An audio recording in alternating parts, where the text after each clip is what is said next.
I'm Abby Stevens. I am the Public Program Manager here at the MSU Museum, and it is my pleasure to run Ignite Talks MSU. I get to work with research rockstars every semester, learn about the work that they're doing, and help train them in research communication to enable these students to tell us more about the important work that they're doing here at MSU. I'm going to give you a brief overview of what Ignite is, and then I'll hand it over to my colleague Natasha Miller to MC for the evening. Now, I do not have auto advance set up on my slides, but our students do. So Ignite Talks have 5 minutes for one big idea. These students have 20 slides, and those slides auto advance every 15 seconds. And as all of the students will tell you, the auto advance is the hard part.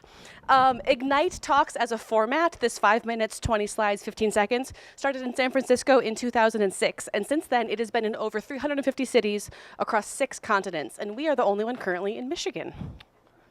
Oh, yeah. Hey. This is our 5th semester of running Ignite Talks at MSU. We do an open call for students doing research projects in any field, and we do not require any previous public speaking experience. We do a research communication workshop with them and some dress rehearsals so that the students are primed and ready for their 5 minutes of fame on the stage. So for this evening, we are featuring 9 research rock stars from MSU.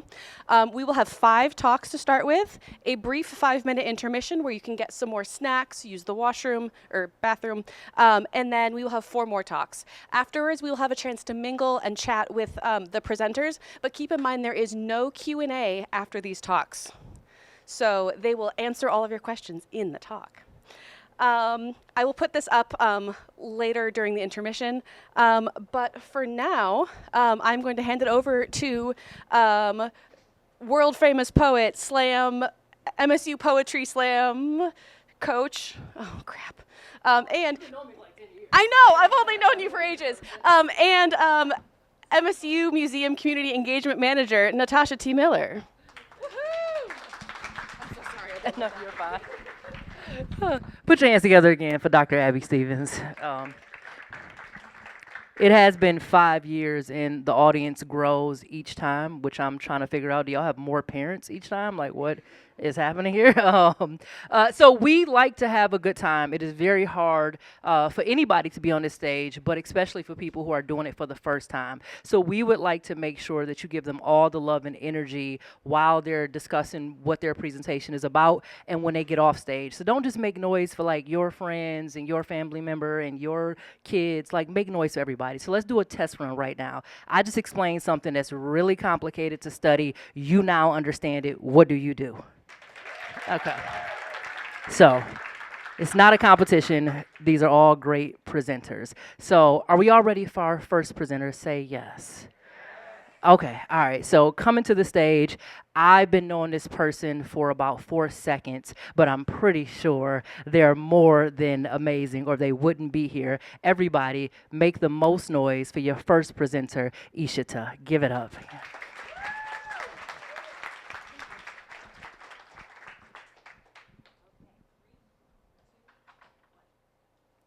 What if I told you the very cells that protect your brain could also rewire it?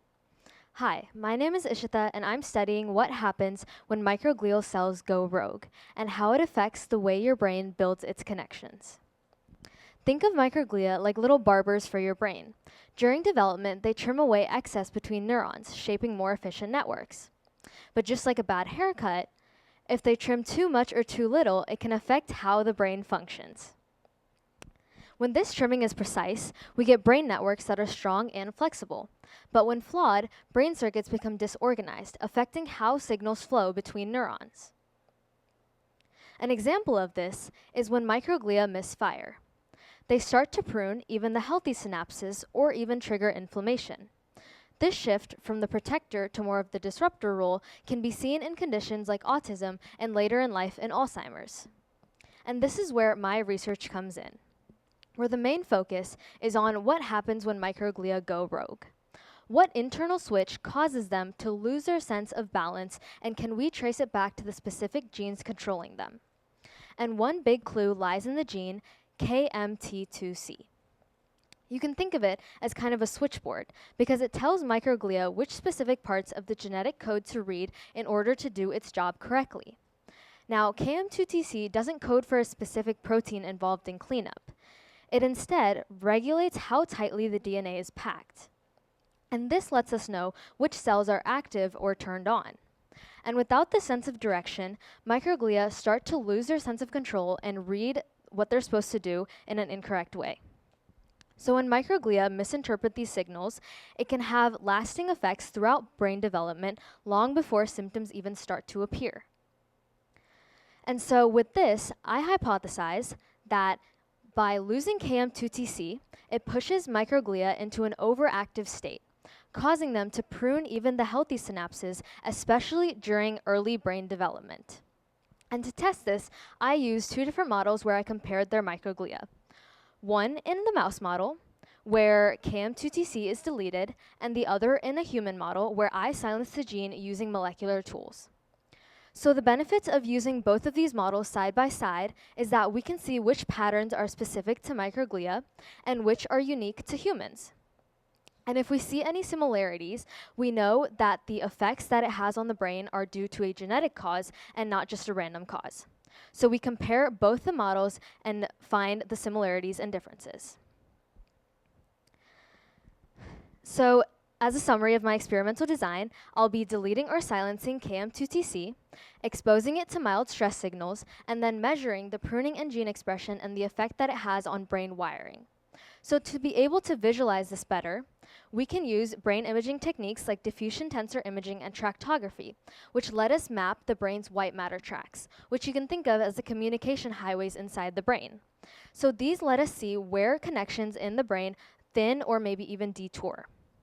This is a graph I created from my initial research where you can see the decrease in myelination, which is the insulation that helps brain signals travel faster. So you can see the dip in the purple and green lines for the mouse and human models as compared to the blue line for the healthy brain. So these results suggest that when microglia go rogue, it's not just about the connections they build, but also how well they're insulated. And these atypical wiring patterns can be seen in conditions like autism and Alzheimer's again. So in autism, microglia is breaking down the white matter tracts early on in life, while in Alzheimer's, inflammation is causing them to break down later in life. So think same cells, just different timing and shared roots.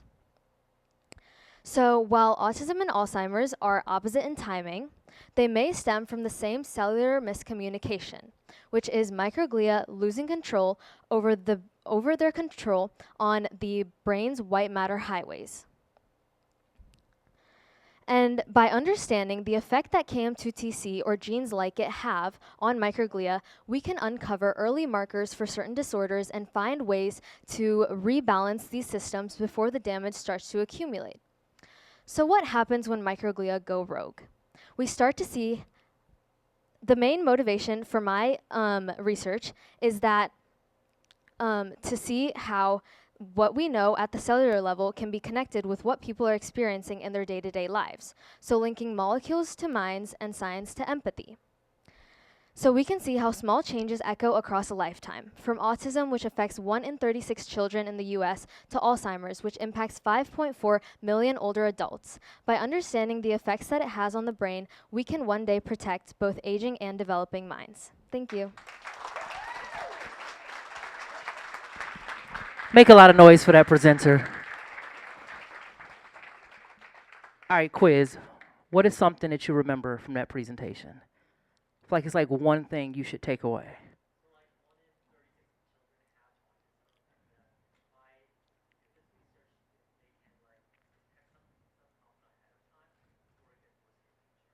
Yeah, give it up for paying attention. I think you should try to take one thing from each presentation and carry that with you. I think for me, it's the bad haircut. So that will live on with me because that will make me drop out of college. Are you ready for your next presenter? All right, keep that love and energy going until James gets to the stage. Give it up for James. Thanks for coming out. My research studies infrastructure in the United States, so think bridges, and how we can keep track of it, keep an eye on it, and notice problems before they get worse and worse. We know that infrastructure, like bridges, is one of the, or perhaps the largest infrastructure in US history.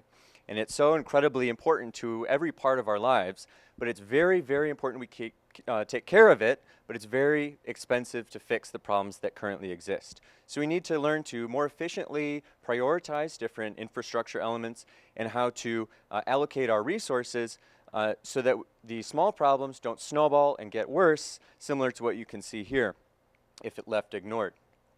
By developing these newer techniques for inspections, we can improve uptime and more efficiently utilize our resources.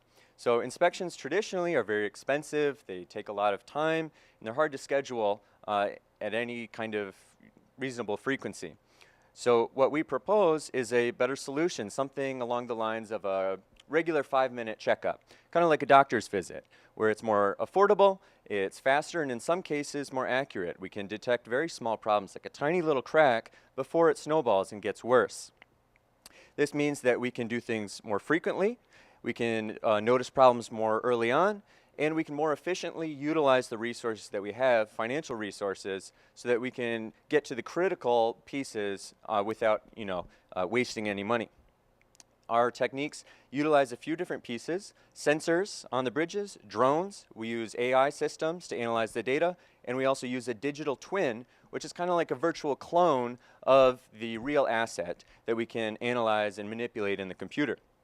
Drones are kind of like the eyes of the system. We can get up close and look kind of like a traditional inspector, very high resolution, but they don't require any kind of closure on the roadway to do so, and we can inspect the entire bridge. We have little sensors that capture what's called strain. We can also capture tiny little vibrations, so we can see exactly what the bridge is feeling, kind of like a clone might feel a virtual pain in their knee.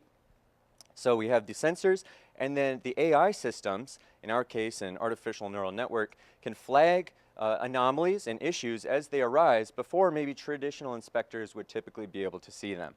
So combined all together, and then we feed all of this into a virtual clone, something along the lines of what you see here, which is the infrastructure asset like a bridge, but we can test out different scenarios, we can run different future scenarios, so we have a better idea of what's going on in the real world.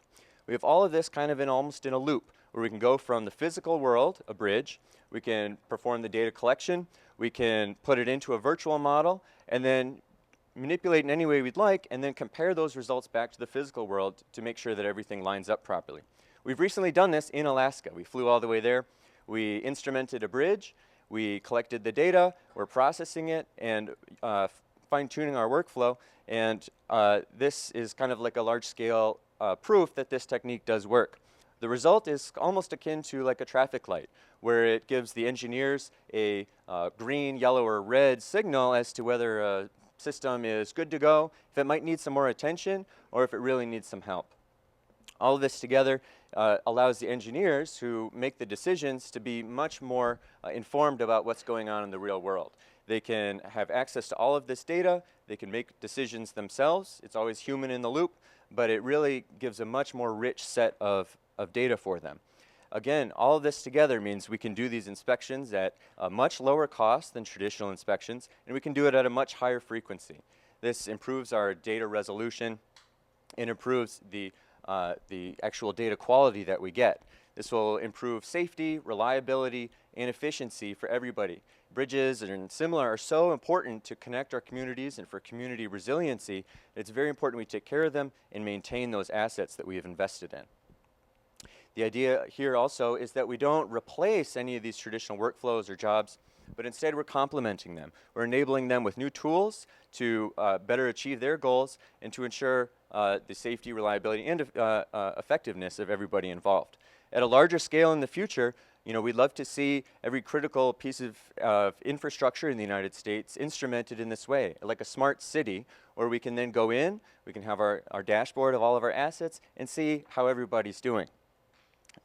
Again, we can see things much sooner, meaning we can act sooner and take action based on those results. Thank you, everyone. All right. Thank you very much. Make more noise for James. So I know we're in an upcoming transition. If you're from Michigan, raise your hand. What's the thing in Michigan that we're collectively tired of? The bad roads, right? So I think that we should just elect James for governor, right? Because the damn roads have not been fixed. But thank you, James. Give it up for James again. All right, if we're ready for our next presenter, make noise. More noise, more noise. Make noise until Jutamas come to the stage. Give it up, give it up.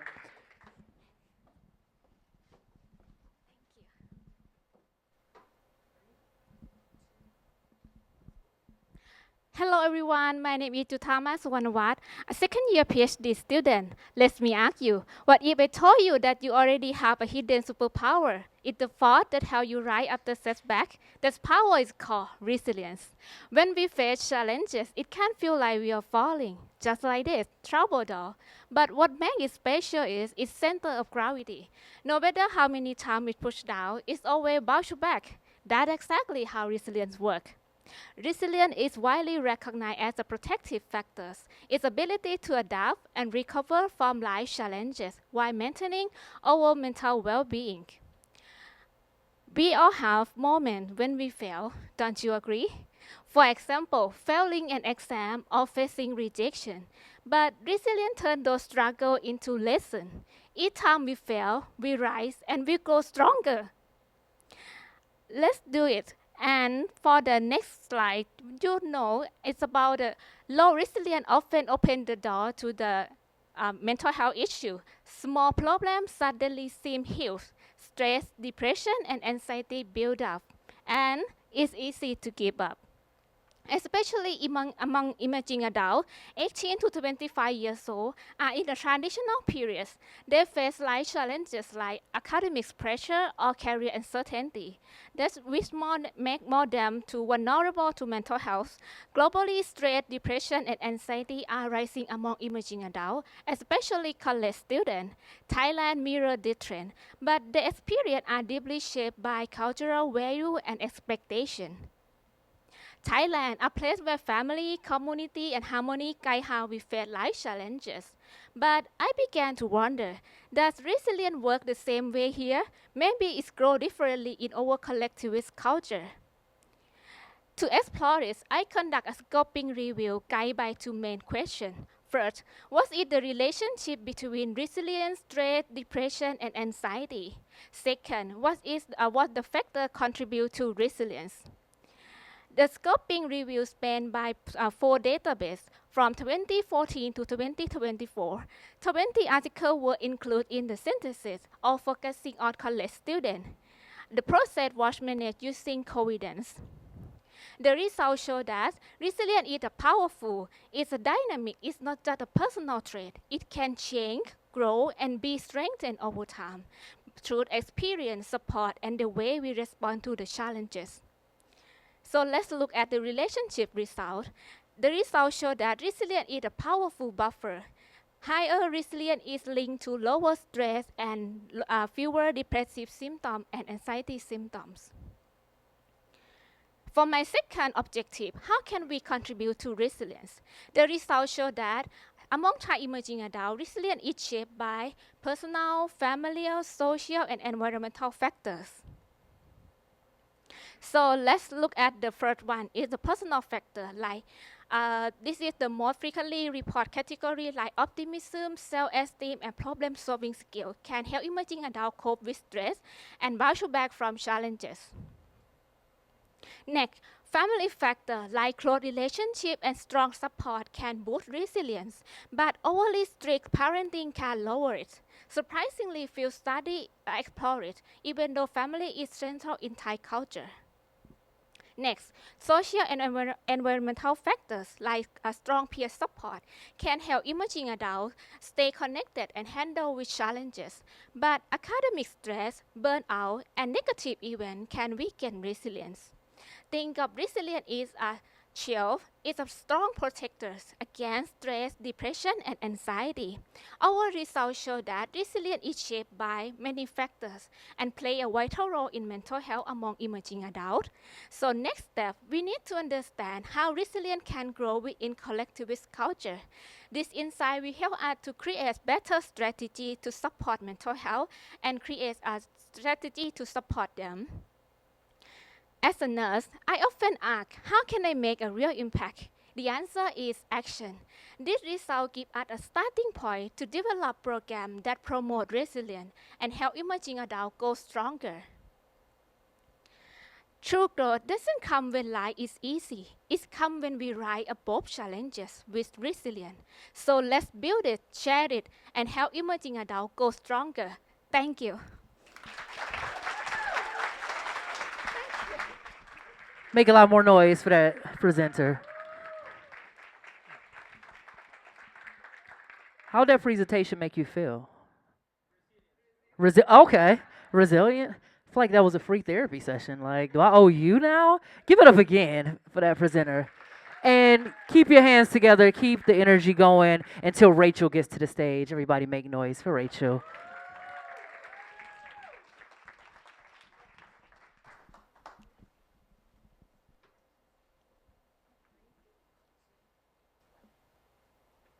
Hi everyone, my name is Rachel. I'm a second-year PhD student in the Department of Geography, and today I'll be talking about how mud, sand, and shifting shorelines shape Great Lakes coastal wetlands. Basically, what's holding them up from below. First, what is a wetland? They are ecosystems with water-tolerant plants that are partially or fully submerged sometime or all the time. The plants, water, and the soil constantly interact to provide a wide range of ecosystem services. You could spend an entire career studying any one of these interactions, but since I only have 4 years for my degree, I'll focus on the sediment and a little bit of the vegetation, which we term as ecogeomorphology. When I first came to Michigan, one of the biggest surprises I had was how dynamic Great Lakes water levels can be, where it can fluctuate 10 to 20 times greater than sea levels. That's a concern not just for people living along the coast, but also for wetlands. Here are some Google Earth imageries showing complete wetland disappearance between a low water level year in 2013 and a high water level year in 2020. We know from studies along the oceanic coast that wetlands can keep up with rising water levels by trapping sediments. However, we do not know if that also happens in the Great Lakes. And that's what I'm trying to answer in my research. How do sediments move within wetlands? I focus on Saginaw Bay on the western shore of Lake Huron, which is one of the largest freshwater coastal wetland systems in the US, specifically at Wigwam Bay State Wildlife Area. To start exploring this, I use a combination of remotely sensed data from satellites in space and field-collected data. Passive satellite sensors are like really big cameras in space, and active sensors sense a laser that can penetrate through water. To map the vegetation, I use the near-infrared bands to digitize the wetland extent, and I stack the layers over one another to track places where wetland remained, were lost, or were gained. To map the substrate, we use two sources of data. The first is the active sensors I mentioned previously, and the second is using our own GPS and drone boat surveys, because active sensors are not really collected often. Similarly, I interpolated the data points, and then I stacked the layers over one another to create elevation difference maps. To also incorporate water level changes during the study period, I also calculated for inundation difference. What we find is that between 2013 and 2020, as water level rose by about 1 meter, wetlands retreated landwards, shown in pink. And when water level dropped after 2020, wetlands expanded lakewards, shown in green. And that's not surprising. When we compare this with elevation information, we find that places where wetlands survived, shown in the yellow boundaries, actually gained about 1 meter in elevation, and places where wetlands were lost did not. At the same time, using inundation information, we find that places where wetlands survived actually didn't change much in inundation, but places that were lost gained about 1 meter in elevation, in inundation. And this shows that the gain in elevation was necessary to keep up with rising water levels. In a more recent time period, we had a smaller coverage because we had to collect the data ourselves. However, we found really dramatic changes of about 2 meters in 2 years, which we thought were really strange. And so we compared with Google Earth imageries and found dead wreck and vegetation present. We realized that not all the changes were due to sediment movements, but also due to vegetation layers shifting. And this highlights the need for careful interpretation of using LiDAR data.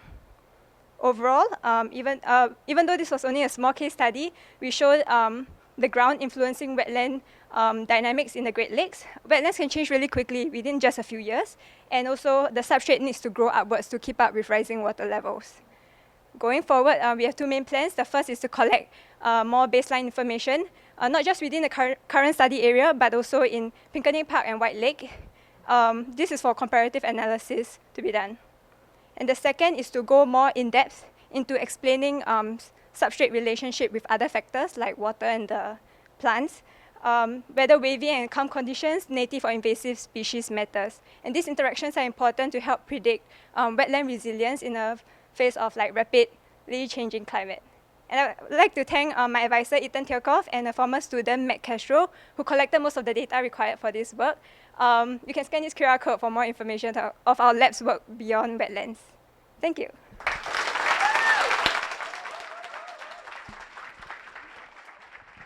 Make some more noise for that presenter.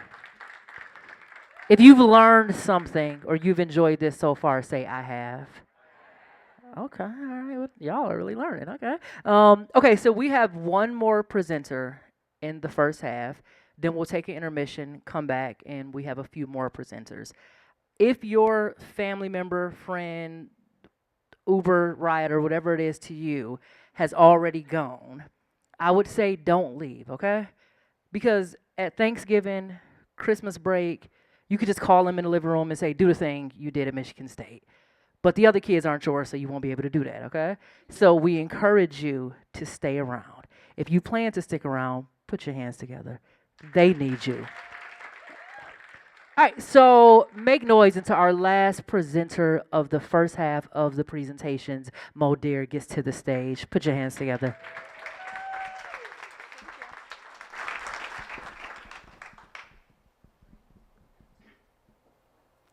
Good evening, everyone. My name is Moldir. I'm a PhD candidate in Advertising and Public Relations Department.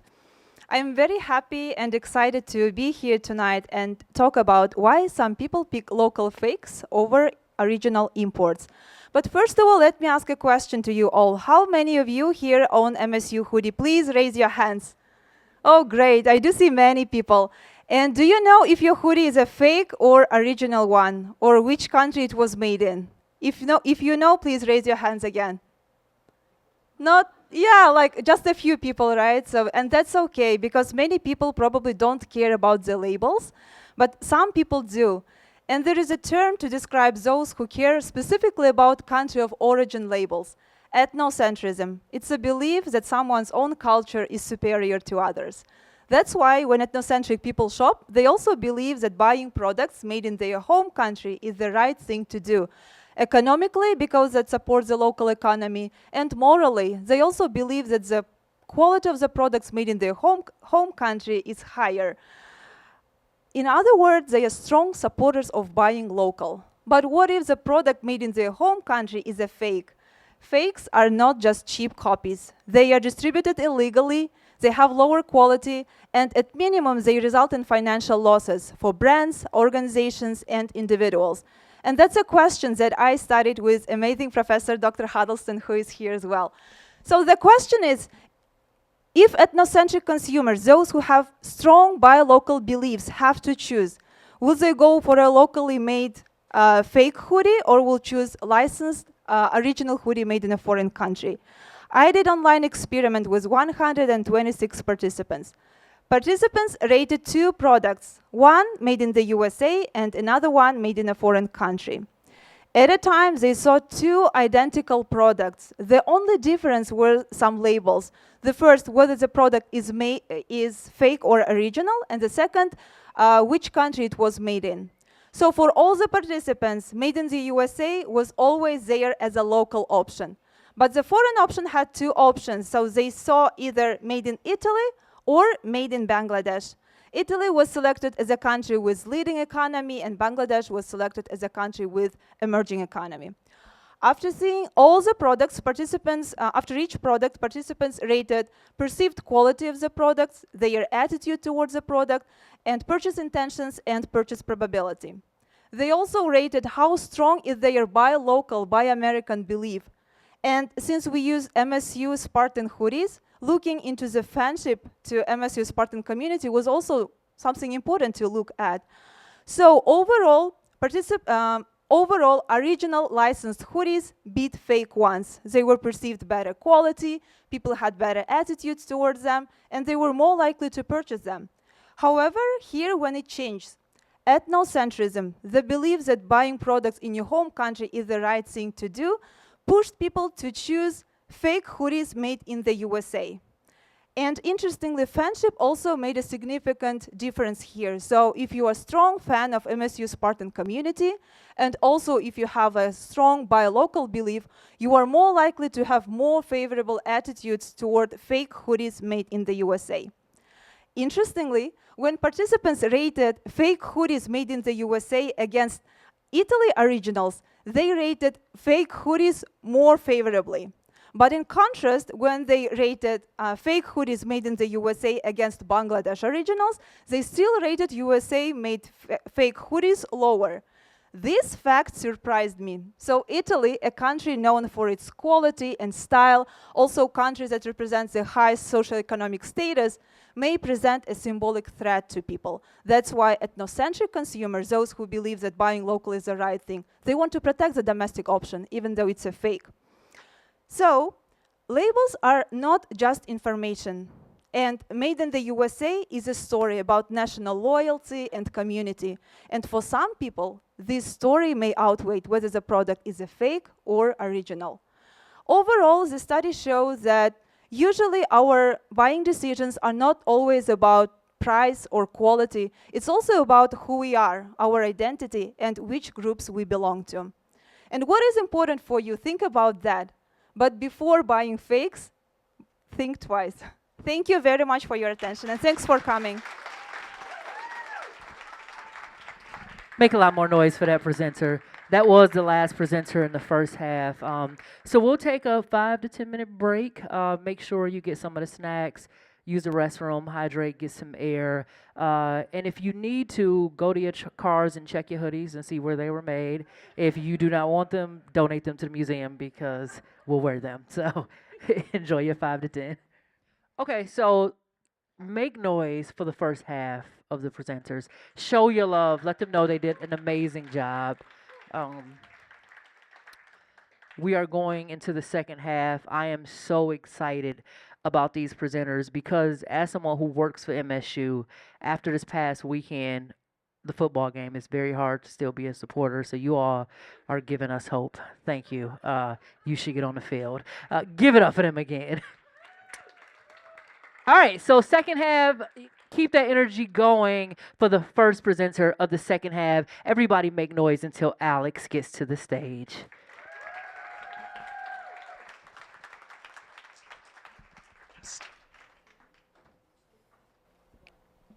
Good evening, everyone. My name is Alex. I use she, her pronouns, and I'm a College in Arts and Letters undergraduate student, currently in the Department of Writing, Rhetoric, and Cultures.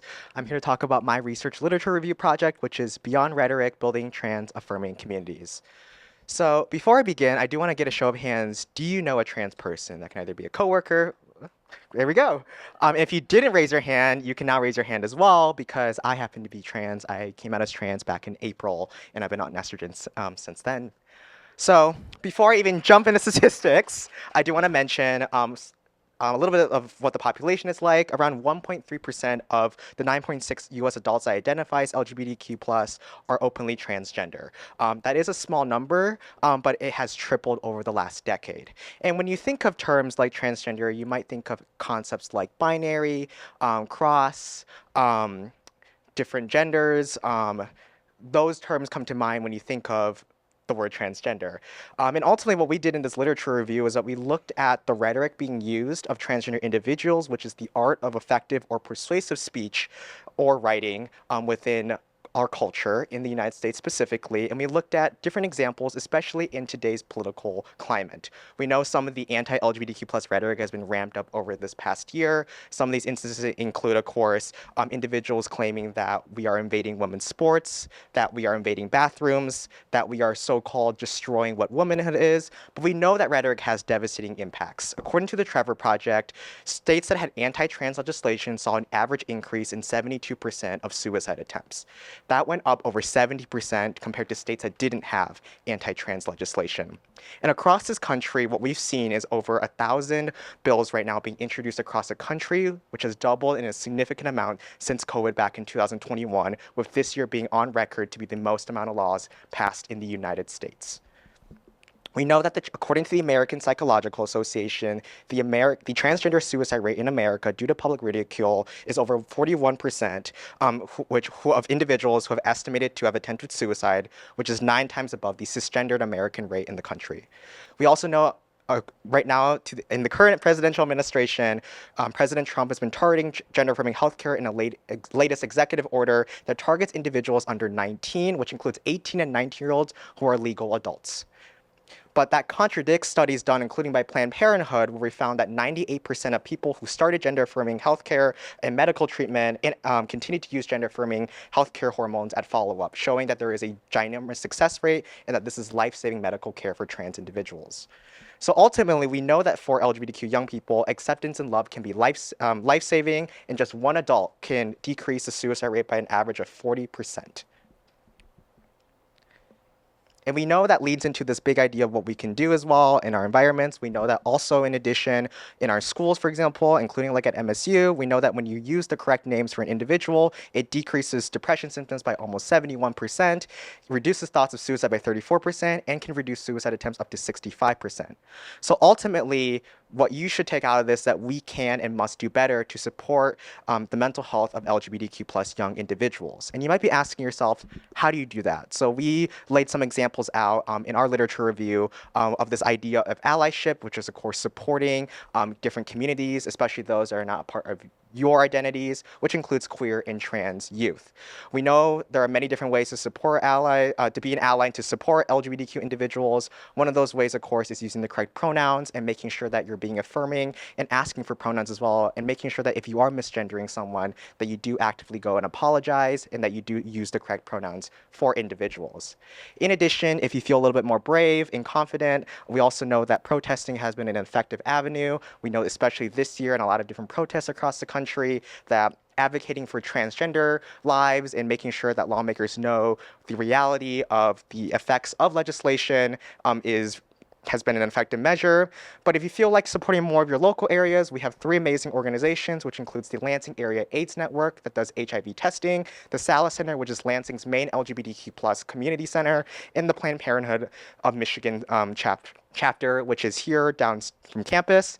We have the Gender and Sexuality Campus Center, which is Michigan State University's LGBTQ plus resource center in the Student Services Building north of campus, which provide free contraceptives and gender-affirming products for students and faculty here on campus.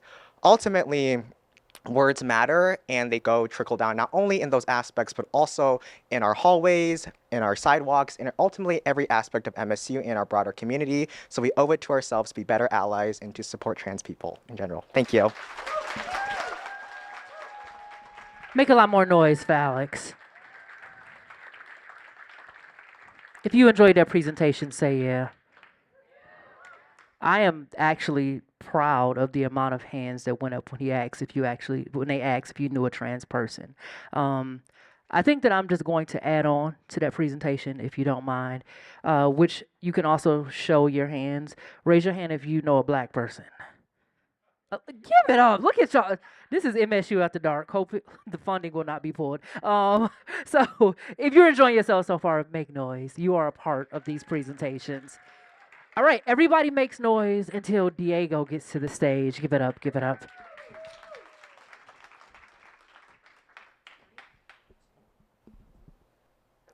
Hello everyone. Today I would like to share a story with you that is happening in a place that I suppose you know quite well, which is your own body. This is a tale of how the small stuff that is inside of you gets delivered and organized without you putting that much effort in the process. And to tell this story, I need to bring back a concept that you may remember from your biology lessons in high school, which is that every single living organism, including you, is made of these biological bricks called cells, which contain every single molecule that is required to sustain life. However, unlike bricks, cells are soft and squishy, since they resemble these permeable bags that contain some sort of soup. This biological soup contained by the membrane is called the cytoplasm, and then like the bag that is contained that has the soup is called the whatever. Like so, in the cytoplasm, you won't find stuff randomly floating around. Instead of that, you will see that all the things that are in the cell are arranged in this complex hierarchy that always remind you of the structure of the city.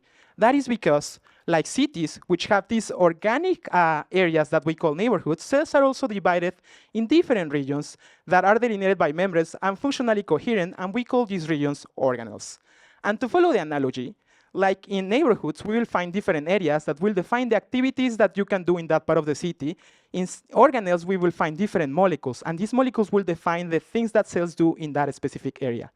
And one type of molecule that is really crucial to understand the bias of these cellular neighborhoods are called proteins. So proteins, normally, you will think of them as they were steak, but I would like to make the point that proteins are closer to being necklaces. That is because, like every single protein, is composed by the same set, a random combination of the same set of 20 molecular bits of some molecular bits that are called amino acids that are linked linearly, and then they will need to arrange in a particular shape so then proteins can function properly. So then proteins come in very different shapes, which means that they can perform basically every single function that you can think of. Proteins allow you to perceive light, they transport the oxygen in your blood, and also they let you process the alcohol that is in that beer that you really need in a Friday night. Interestingly, other things that proteins do is making more proteins. As cells have tons of copies of this protein-making machine that is called the ribosome. Ribosomes will link amino acids whenever cell requires to synthesize proteins. And then, these ribosomes making proteins always make me think of something that you may remember, which is online shopping. Because whenever you shop online, in order to stop to get in your front door, it needs to be shipped and delivered from a warehouse in a fast and efficient manner. So then you get the stuff that you order whenever you want to, so then you can do the stuff that you need to do with it. In an analogous way, whenever ribosomes make proteins, these proteins need to be shielded and delivered to the specific places in cells in which these proteins are required, so then organelles can do whatever they need to do. But instead of using the US Postal Service, cells have a delivery system that uses a specific type of proteins, which are called chaperones, like the one that you can see in blue. So chaperones will shield and protect cargo proteins like the one in pink, so then these cargo proteins reach their cellular destination so they can perform their function whenever they are needed. And then the focus of my PhD project is to understand how chaperones work. To do so, we want to capture snapshots of chaperones in action. However, capturing pictures of these proteins is really tricky because they are tiny and they move a lot. So instead of observing them through the naked eye, you need to use a very special tool that is called the cryogenic electron microscope, or cryo-EM in short, which is really special because it uses electrons to take pictures of small stuff like the proteins that we want to characterize. So in order to take pictures with the cryo-EM, we need to take a protein sample and then super rapidly freeze this protein sample. This sample contains the chaperone molecules we want to characterize, and by freezing it, we log them in a configuration that is suitable to be imaged by the microscope. So the image of the cryo-EM is rather noisy. It always reminds me an old TV that is not properly tuned to the signal. However, if you pay attention in this image, you will see a lot of tiny dark dots. And those tiny dark dots are individual copies of the chaperone that we want to image.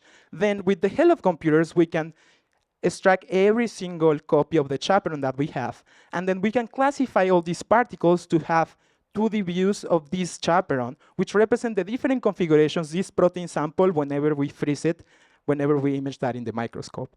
And then with computers again, we can use this 2D information to solve a 3D puzzle. And this 3D puzzle allows us to locate every single amino acid of this chaperone inside a volume, which will allow us to solve the shape of this protein and understand how it works.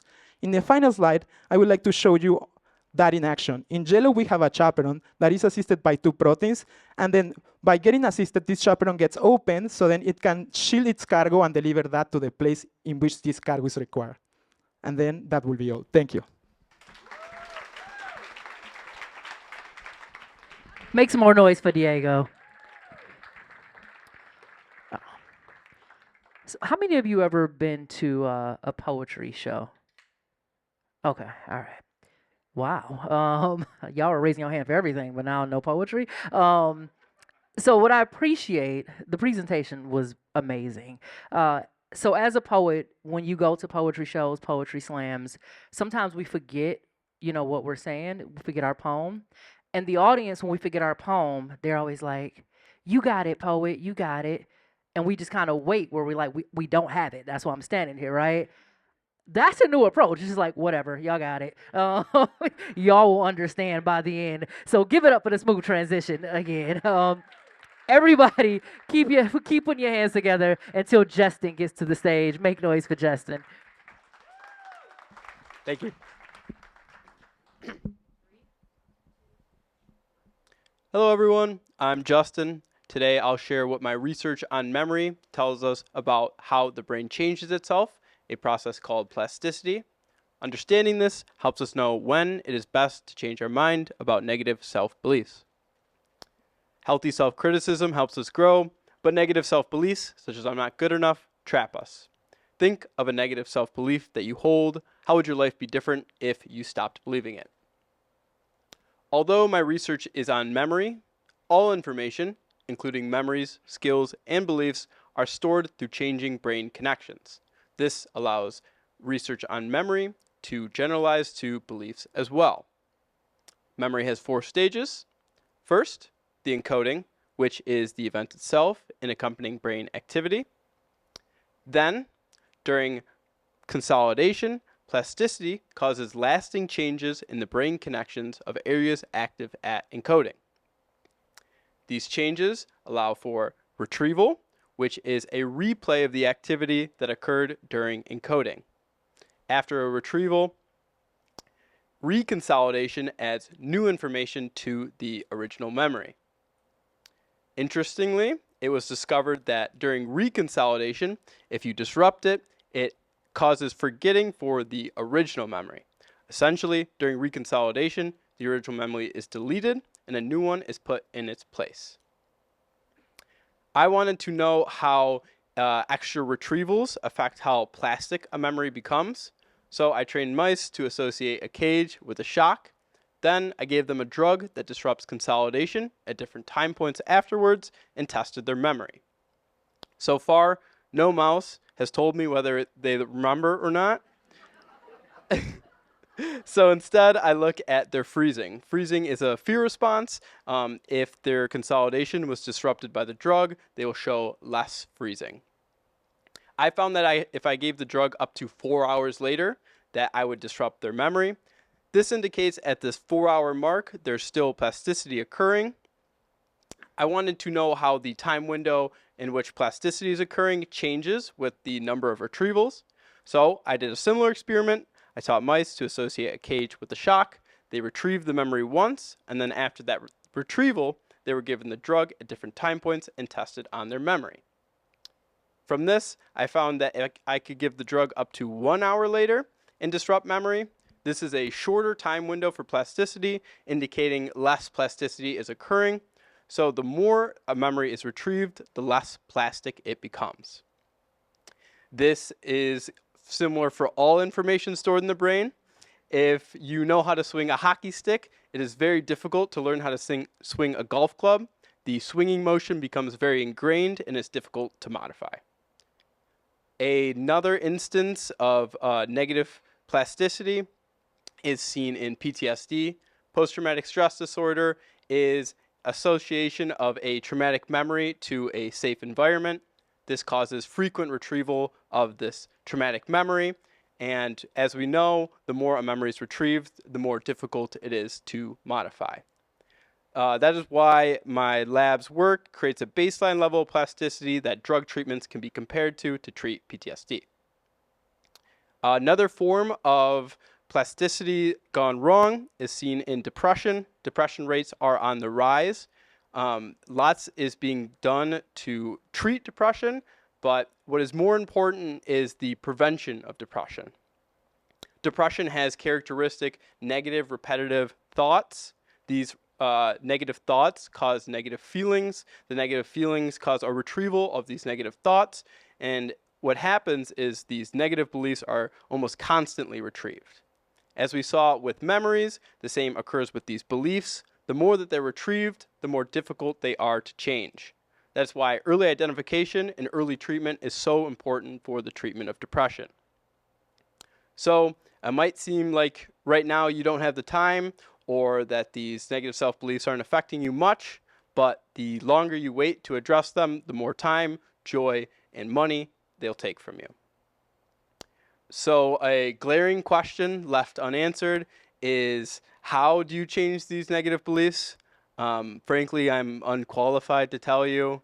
Some people go to counseling, some people journal, others do ayahuasca in the Amazon rainforest. The important thing is that you find what works for you, and whatever you do, do it now.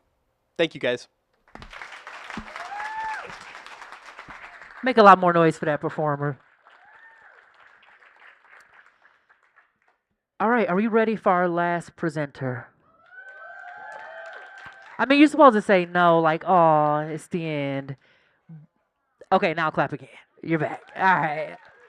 Like, thank you all again. You are an amazing group of people. We do encourage you. We'll have a few minutes after the show, and we'll leave space for you to actually talk to the presenters. If they're open to taking photos, take photos with the presenters, talk to some of our colleagues who are around here, or just walk around and see some of the exhibition.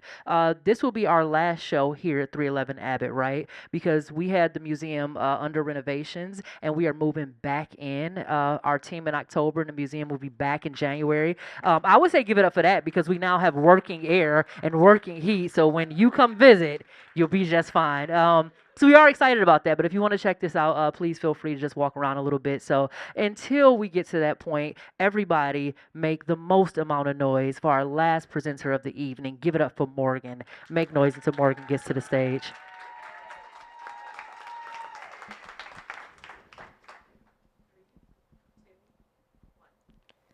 Hello everyone, my name is Morgan Vandenberg and I am a second-year master's student in the Advertising and Public Relations program. And today I'll be speaking with you about how artificial intelligence is impacting the vulnerabilities of the PR field and how it's reshaping our experiences. Now, artificial intelligence has been around for a really long time, but generative AI as we know it today came into realization with the launch of ChatGPT in 2022, and it's come with its risks and benefits. Raise your hands if in the past 2 weeks you have used artificial intelligence in the workplace. Now keep those hands up if you heavily edited or revised the content before using it. Now that tension, that is ethics at work, and AI certainly has its own ethical implications. For instance, Tilly Norwood is an AI actress, and Facebook's Meta AI impersonated a parent with a child with special needs. U.S. Copyright Office even states that artificial intelligence cannot be listed as an author due to having humans as being held accountable. Now, as a PR student, I often get the question of what even is public relations? And while it has many definitions, I think to put it simply, it's about human connection and using stories to drive that connection. But with that, you have to practice transparency and a willingness to be so. Yet, only 20% of PR professionals always disclose AI usage, and 71% fear that younger professionals will over-rely on the tools, and 75% may all forget the professional principles. In doing so, my wonderful professor, Dr. Chu-Ching Dong, and I went on a journey of understanding the ethical implications of artificial intelligence. But we recognize that there's this issue and that many often discuss the tangible risks and benefits, yet we don't discuss enough the emotional and cognitive experiences that are shaping PR as they try to adopt artificial intelligence. And while vulnerability is not inherently negative, we wanted to understand how we can enhance and harness our vulnerabilities in order to in order to learn and grow together. So we conducted 29 interviews across a bunch of different professions and uses and experiences. Our first vulnerability that we recognized was technological vulnerabilities, wherein AI is not perfect. It often makes mistakes, and also there's an issue of information overload. We even had one professional state that they felt that artificial intelligence was going to contribute to their own demise due to the fact that as they continue to learn from artificial intelligence is learning from them as well, which could possibly replace the profession. The second that we had an issue with was professional vulnerabilities, when there could possibly be bad actors within the field. And does it even matter if it's too obvious? We had one young professional state that she had to take a step back from using ChatGPT due to the fact that she lost her ability to write, which is a foundational practice within public relations. Lastly, or a third vulnerability in which we experienced was the issue of emotional vulnerabilities. There's a question of morality and ethical implications with it. Is AI inherently good? Is it bad? And the overarching negative emotions that entail with that too, such as fears and uncertainties. We had one professional state that she felt that it was simply wrong and borderline plagiarism, while another felt that they lost the satisfaction of their work due to the fact that their work was no longer entirely human-made. Lastly was organizational vulnerabilities, which often deal with company size, company culture, but most importantly, who is the advocate? Who is the person in the room championing for ethical standards and guidelines? We had one professional in a team of one state that she felt like she was cheating and she needed to have guidance within her work. In contrast, we had another professional state that she became the informal AI cheerleader in order to ensure that ethical application was being placed within her team. And I think that there's power with that and with being an advocate, and there's strength in embracing vulnerability. A Brené Brown quote states that staying vulnerable is a risk we have to take if we want to experience connection. And I believe that connection is what starves the parasite. Now, I'm not stating that you need to have a romantic relationship with artificial intelligence, but I do believe that there's a good balance that we can strike between using technology in order to enhance human value, especially through guardrails and education. Because at the end of the day, tools don't build trust, people do. And while artificial intelligence has already impacted and integrated into our stories, connection will always remain at the heart. So let's build on that purpose. Thank you. Make more noise for Morgan. Make noise for all of the presenters that you've seen. I do want to say that the one thing I do appreciate working at the museum is how brave my colleagues are. Because when Morgan asked the question, make noise if you've used ChatGPT at work this week, I almost raised my hand, but I forgot I work here. And I looked at Abby, and she raised her hand. I was like, wow, y'all are so brave. Give it up for bravery in ChatGPT. You all have been an amazing, amazing audience. Again, there's so many things that we do at the MSU Museum.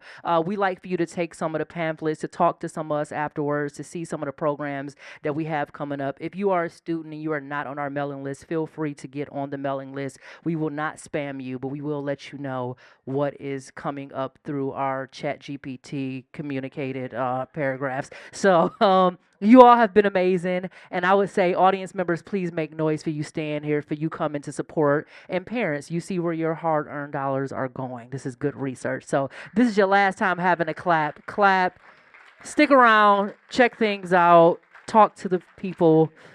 You can now move.